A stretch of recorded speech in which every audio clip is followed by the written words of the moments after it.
Hannah lived in the humid embrace of Mississippi, in a rental house that sat at the end of a gravel road where the pine trees grew so thick they blocked out the sunrise until nearly 8 a.m. The air here wasn't just humid. It was alive, a breathing thing that wrapped around your throat and made every morning feel like you were waking up inside someone else's mouth. The locals said you got used to it. Hannah had been here 3 years. She hadn't gotten used to it. That Thursday morning began like any other exercise in mundane survival. Her phone alarm had gone off at 6:47 a.m. She'd set it for an odd time because somewhere she'd read that breaking patterns kept your brain sharp. Her coffee maker was gurgling its last breath, the filter basket held together with electrical tape. Her daughter Macy's permission slip for the aquarium trip sat unsigned on the counter next to a stack of medical bills she'd been pretending didn't exist. Her mind was the usual clutter: grocery lists that never got written down, work emails that required responses she didn't have the energy to craft, and the persistent, caffeine-deprived question of whether it was worth fighting traffic to get the good creamer from the store across town. She grabbed her purse, a faded canvas thing with a broken zipper, and stepped onto the porch. The web hit her face like a living thing. It wasn't the delicate, dew-spangled gossamer you'd see stretched between porch rails in the fall, the kind that caught the morning light and made you think of fairy tales. This was architectural, industrial. The threads were thick as dental floss, slightly translucent, and when they made contact with her skin, they didn't break. They adhered, stretching and clinging with an almost conscious determination. Hannah stumbled backward, her shoulder hitting the doorframe hard enough to send a spike of pain down her arm. She clawed at her face, peeling the sticky strands away from her glasses, her mouth, her hairline. The threads left residue, tacky and resistant, like she'd walked through strips of packing tape suspended in midair. Her glasses came away smeared. She wiped them on her shirt, blinking in the morning glare, and that's when she saw it. The architect of this nightmare sat precisely at eye level, anchored to the porch beam about 18 inches from where her face had been. It was the size of a silver dollar, but its proportions were all wrong. Instead of the typical spider silhouette, the elegant, elongated abdomen, the delicate legs, this thing was squat, compact. Its body was wide and low-slung, like a crab that had been compressed by some terrible evolutionary pressure. The abdomen wasn't soft or segmented. It was a hardened, calcified dome, bone-white and smooth as porcelain. And there, perfectly centered on that white shell, was a crimson ring. Not a pattern, not a marking. An iris. It was anatomically perfect. The deep red circle with a darker pupil-like center, even the subtle gradations of color that gave it depth and dimension. It looked like a human eye had been carved from the spider's back, staring out with blank, unfeeling focus. Hannah's breath caught in her chest. She'd seen thousands of spiders in her life. Wolf spiders in the garage, garden spiders in the tomato plants, the occasional brown recluse that sent her into a controlled panic until she could trap it under a glass. But this was something else entirely. The spider didn't move. It didn't curl into a defensive posture or scuttle away to the shadows. It sat on its throne of silk and geometry, its spiked legs spread wide like the points of a compass. And it watched her with an intensity that made her skin crawl in ways she couldn't articulate. There was awareness there, not the mechanical stimulus response awareness of an insect, but something colder, something that measured her. Hannah stepped sideways, moving slowly toward the porch steps. The spider's body rotated, not its whole body, just that domed abdomen, tracking her movement with the precision of a security camera.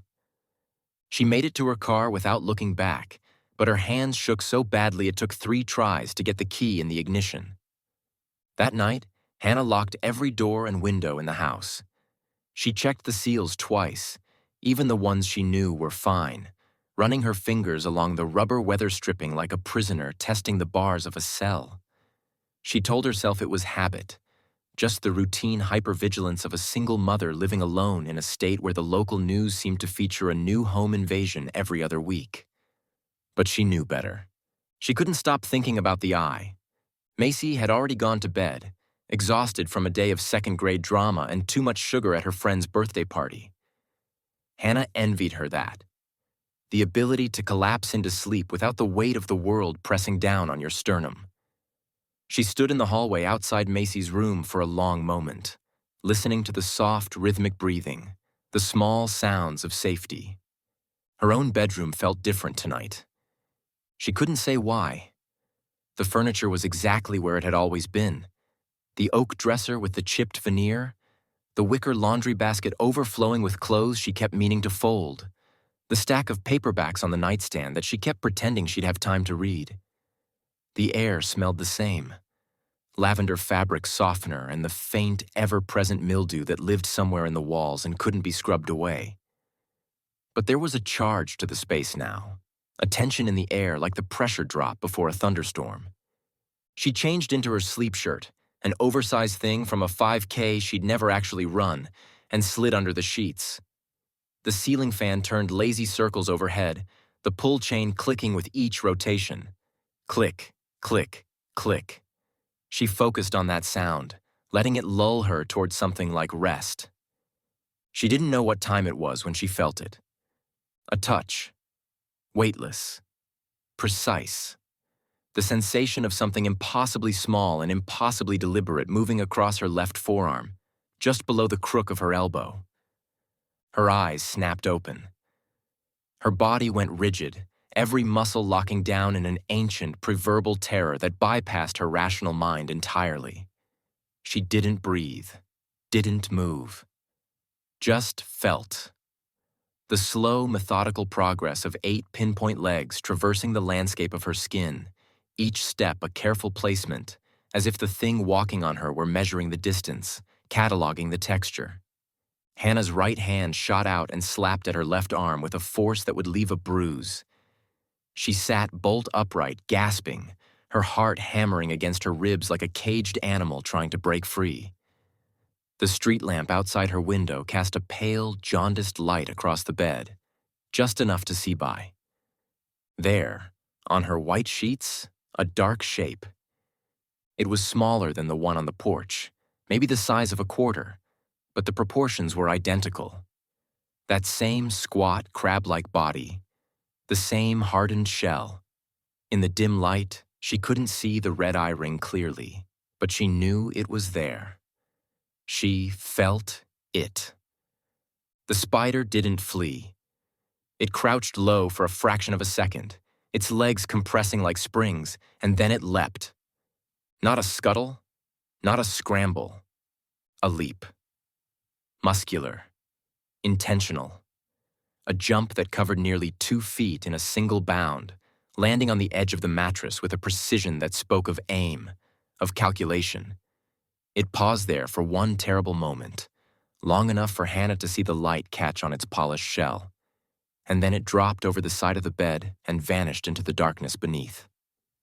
Hannah scrambled out of bed, her feet hitting the floor with a slap. She stood there in the middle of the room, breathing hard, her skin crawling with phantom sensations. She wanted to scream. She wanted to run to Macy's room and lock them both inside.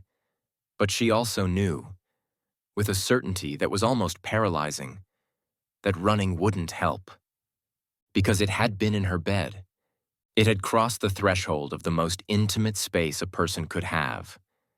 And it had done so with purpose. She didn't sleep that night.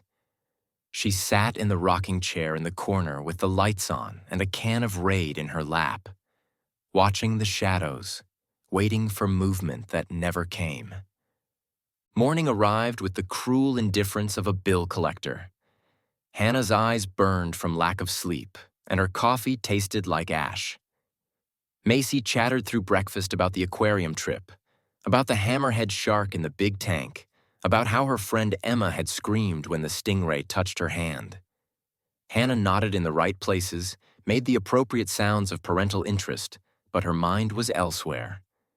She walked Macy to the bus stop at the end of the driveway, watching the yellow vehicle swallow her daughter with a hydraulic hiss, and then she turned back to face the house. The web was back. Same spot, same height, same perfect geometric precision. The morning sun caught it at an angle, illuminating the structure in terrible detail. The radial threads spreading out from a central hub like the spokes of a wheel, the spiral catching threads woven between them with a regularity that was almost mathematical. And there, at the exact center, was the spider.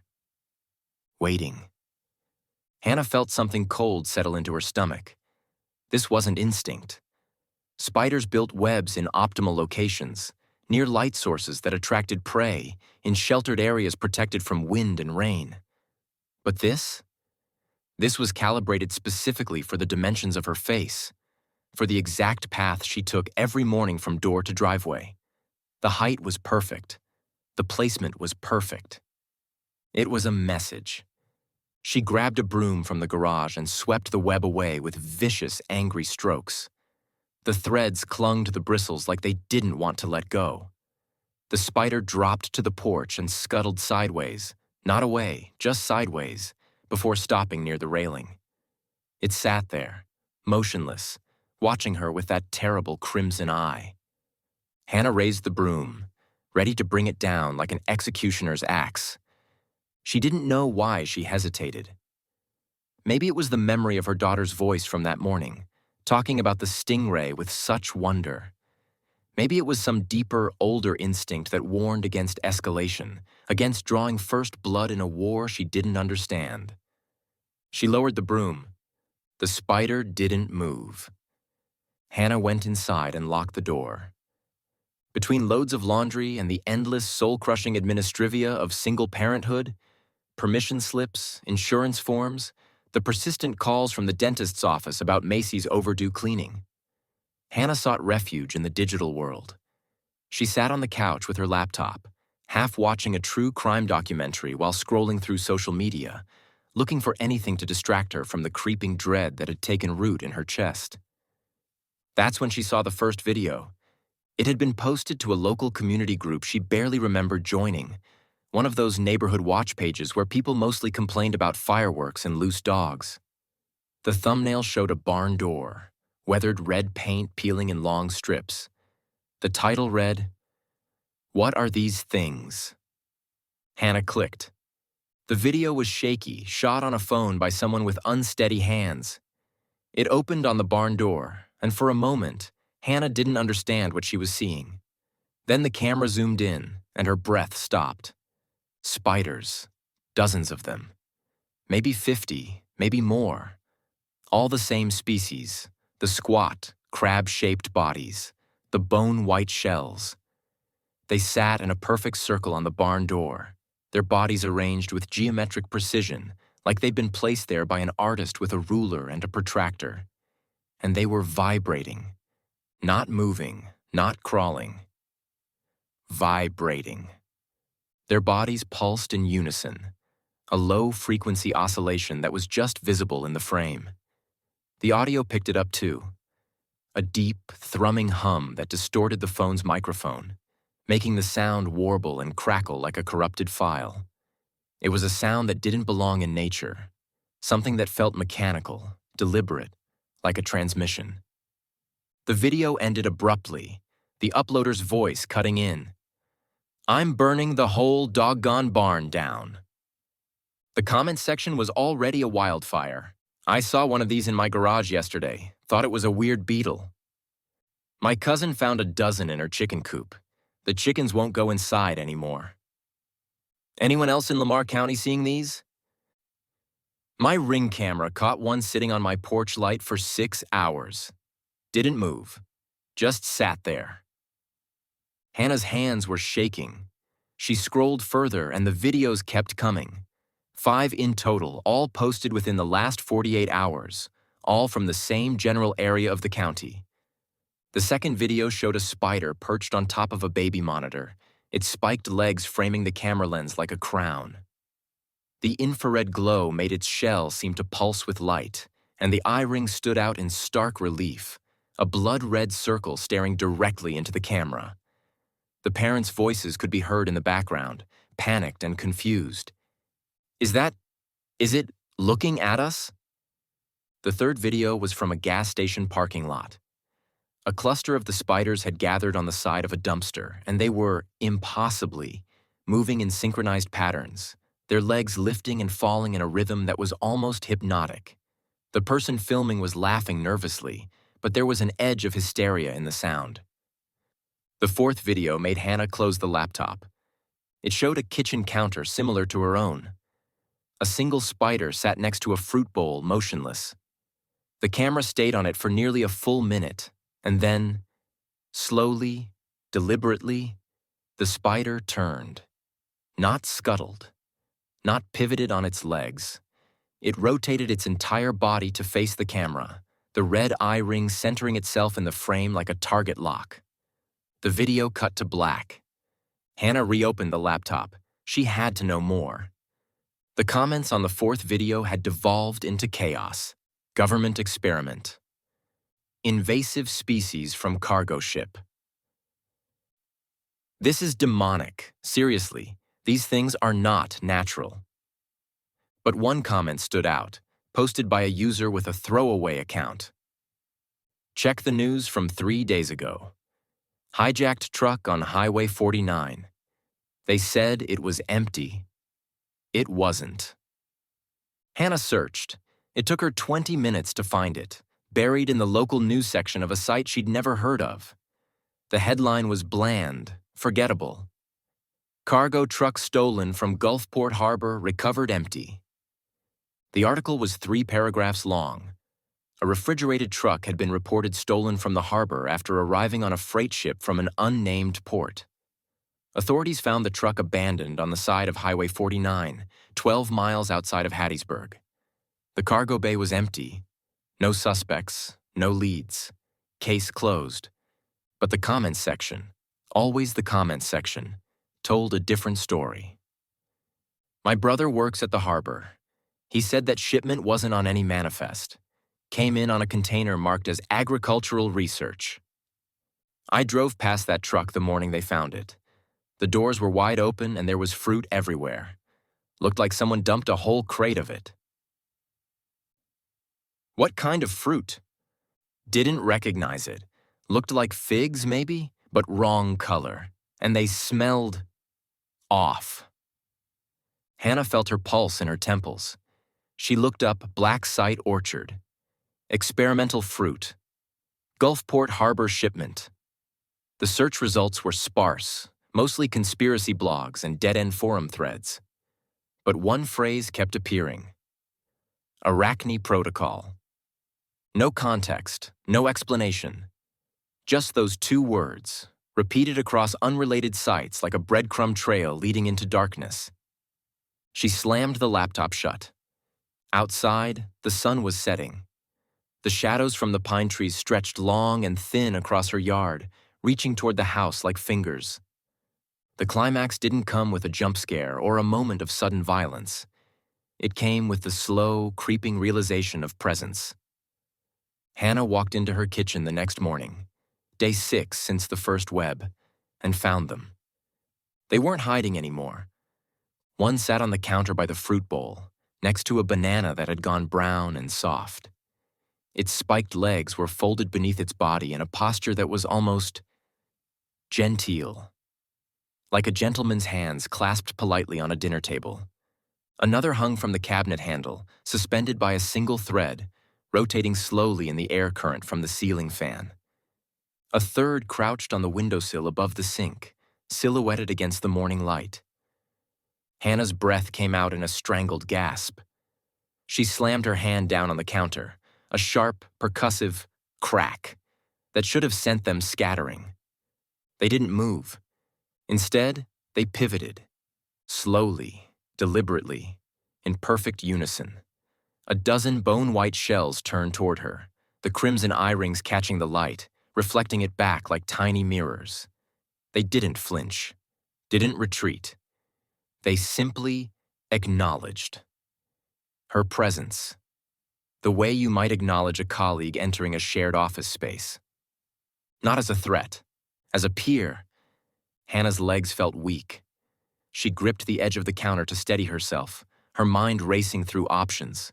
Scream, run, grab the raid from under the sink, call an exterminator, burn the whole house down and collect the insurance money. But something stopped her. Something ancient and primal. A voice from the brainstem that bypassed rational thought entirely. This wasn't a home invasion. This was a negotiation. These things, whatever they were, wherever they'd come from, they weren't here to harm her. They were here because they'd chosen to be here. She thought of the videos, the synchronized movements, the circle on the barn door, the spider on the baby monitor staring into the camera like it could see the people on the other side. This was a colonial intelligence, a hive mind, or something close to it. And they were looking for something. A queen, or perhaps just a reliable provider. Hannah's voice came out as a whisper, though she hadn't meant to speak aloud. "What do you want?" The spider on the counter didn't answer. Of course it didn't, but its legs unfolded slightly, shifting its weight in a way that felt almost like a shrug. The one on the windowsill dropped to the sink and scuttled toward the banana peel she'd left there that morning. It stopped at the edge, prodded the peel with one leg, and then sat back, waiting. Hannah understood. They were scavengers, opportunists, and they'd found a territory with resources and a resident who, so far, had chosen not to exterminate them. The terms were being drafted. Hannah didn't use poison. Intuition, that same deep, wordless knowing that had stopped her from bringing the broom down, told her that violence would be met with escalation she wasn't prepared for. She'd seen enough nature documentaries to know what happened when you disturbed a wasp nest or kicked over an anthill. And these things were smarter than wasps, smarter than ants. Instead, she armed herself with gorilla tape, heavy leather work gloves she'd bought for a gardening project she never finished, and a Tupperware container with a lid. She worked methodically, room by room, sealing every crack in the baseboards, every gap around the window frames, every tiny fissure where the walls met the ceiling. She moved the spiders, carefully, without harming them, into the container, and then she carried them to the tree line at the edge of her property. She didn't speak, didn't threaten. Her movements were a manifesto written in actions. This is my territory. That is yours. She rebuilt the boundary between their worlds with duct tape and caulk and sheer, stubborn will. The last spider she relocated was the one from the porch, the original architect.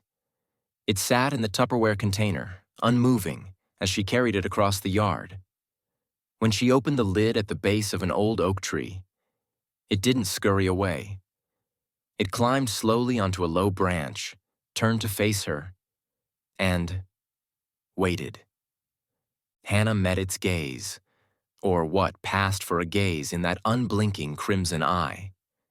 "Stay out there," she said quietly, "and we're fine." The spider's legs shifted, almost imperceptibly. Then it turned and disappeared into the canopy. The midnight skittering stopped. The webs on the porch ceased. Hannah's sleep, still fragile, still haunted, gradually began to resemble something like rest. But the peace was not a victory. It was a truce. Now, when Hannah walks to her car in the morning, she feels it. The weight of observation. Not the paranoid imagined sensation of being watched, but the certainty of it. When she crosses the yard, she sees them in the periphery, small, pale shapes clinging to the bark of the oaks, motionless sentries positioned at regular intervals like guards on a wall. They don't approach, they don't threaten, they simply watch. And Hannah knows with a bone-deep certainty that they're waiting, adapting, learning the rhythms of her life, the patterns of her comings and goings, the moments when she's vulnerable. They've accepted the terms of the treaty, but treaties can be renegotiated. Sometimes, late at night, when Macy is asleep and the house is silent, Hannah stands at the kitchen window and looks out into the darkness. The trees are thick with shadows, and in those shadows, she sees the faint glint of reflected light. Dozens of tiny points, like stars in a malevolent constellation. The eye shells are out there, thriving, multiplying, and somewhere on a highway or a harbor or a black site orchard whose location will never appear on any map, another shipment is being prepared. Hannah locks the doors, checks the seals, and waits.